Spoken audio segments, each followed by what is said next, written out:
génial. On aurait été bien content il y a 2 mois, là, dans le dur du confinement, de savoir qu'on aurait vraiment une régate au mois de juin, là, que toutes les courses seraient finalement que reportées et aucune d'annulée. Donc déjà, ça c'est quand même une super nouvelle.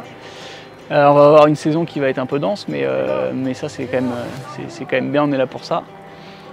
Et du coup, ouais, la solo maître coq. Alors le parcours, c'est un parcours très côtier. On est toujours à proximité des côtes avec beaucoup de petits bords, donc il y a beaucoup de rythme. Pour faire simple, le parcours, donc on part des Sables d'Olonne, on descend vers l'île de Ré, on remonte à un phare qui est entre Belle-Île et l'île de Groix pour redescendre au sable, on passe une porte au Sables d'Olonne et puis on redescend chercher une bouée qui est au large de l'île d'Oléron. En gros, et on revient au sable. Voilà, en simplifiant un petit peu. Donc c'est un parcours de un peu moins de 400 000 je crois, et donc ça peut aller assez vite selon les conditions. Mais il se trouve que là on va avoir des conditions pas évidentes, parce que demain il y a des grosses cellules orageuses en fin de journée là, qui vont passer sur le sud-ouest de la France, enfin, jusqu'à l'île de Ré, les Sables. Ça peut se prolonger dans la nuit de jeudi à vendredi, voire même un peu vendredi. Et donc ça c'est des conditions qui sont très aléatoires, parce qu'on va partir dans pas beaucoup de vent.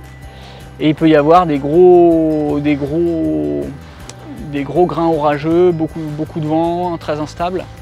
Donc ça va amener pas mal de jeux et malheureusement un peu d'aléatoire, parce que c'est difficile de prévoir les grains orageux. Mais voilà, en tout cas ça va être sympa. Et puis ensuite les conditions vont un peu se calmer, ce sera du vent pas très fort, mais il y aura du vent tout du long. Donc bon, pour faire une estimation, on va passer une 50aine d'heures sur l'eau. Voilà, génération seigneuriale. J'ai oublié de dire que je vais encore batailler avec les algues, j'ai ramassé un casier, j'ai ratissé toute la mer hier. Voilà, et là ça penche et c'est toujours un petit peu orageux, mais moins qu'hier. Ça fait toujours vraiment plaisir de se retrouver en mer là, et de batailler avec les autres.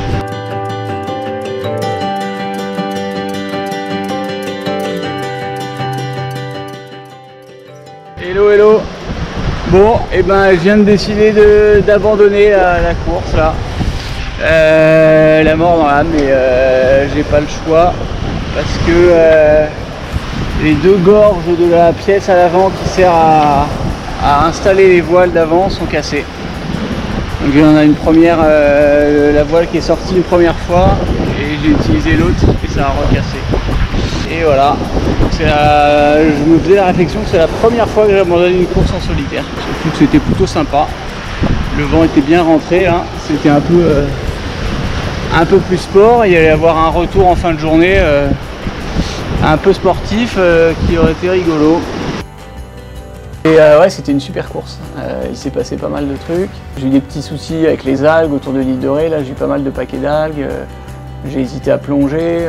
Bon, finalement, j'ai réussi j'ai fait plein de marches arrière, donc en perdant beaucoup de terrain là, par rapport aux concurrents. Mais ça a fini par partir à la tombée de la nuit là, le premier soir. Donc après, j'ai fait une super nuit. Du coup, après, ça m'a permis de bien remonter. Le bateau était bien rapide. Et puis après, en approche de Belle-Île, c'est devenu un peu plus monotone. Là, c'était tout droit les uns derrière les autres. Il ne se passait pas vachement de choses. C'était un peu la queue leu.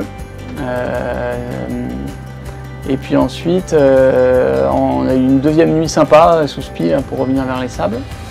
Et puis le matin du dernier jour, là, il m'est arrivé un petit souci là, sur la pièce sur laquelle s'accrochent les voiles à l'avant. Et du coup, je pouvais plus mettre de voile d'avant. J'ai bien failli perdre le génois, là, celle qui était devant. Je me suis bien battu. C'était presque une petite victoire, hein, même si j'abandonnais la course, j'avais réussi à pas perdre la voile. J'ai bien galéré. Mais ouais, donc en fait, c'était impossible de continuer. Là, c'est dommage. Il me restait, 3 heures pour remonter, pour continuer jusqu'à la dernière bouée, puis 2 heures pour revenir au sable. Et j'ai été contraint d'abandonner, donc ça, c'est quand même jamais agréable. En fait, c'est la première fois que ça m'arrive d'abandonner une course depuis que je fais de la course en solitaire. Donc ça fait un peu bizarre d'arriver tout seul au ponton. Là. Je suis arrivé le matin à 8-9 heures. Il n'y a pas un seul bateau, il n'y a personne sur le ponton. Et puis Donc ça c'est pas très agréable, mais bon, je relativise pas mal. C'est une course d'entraînement, donc ce serait pas la même chose sur la solitaire. J'ai quand même fait 90% de la course, donc en fait j'ai pu vraiment voir ce que je voulais voir, tirer bénéfice du fait qu'il y ait, tirer bénéfice de l'entraînement.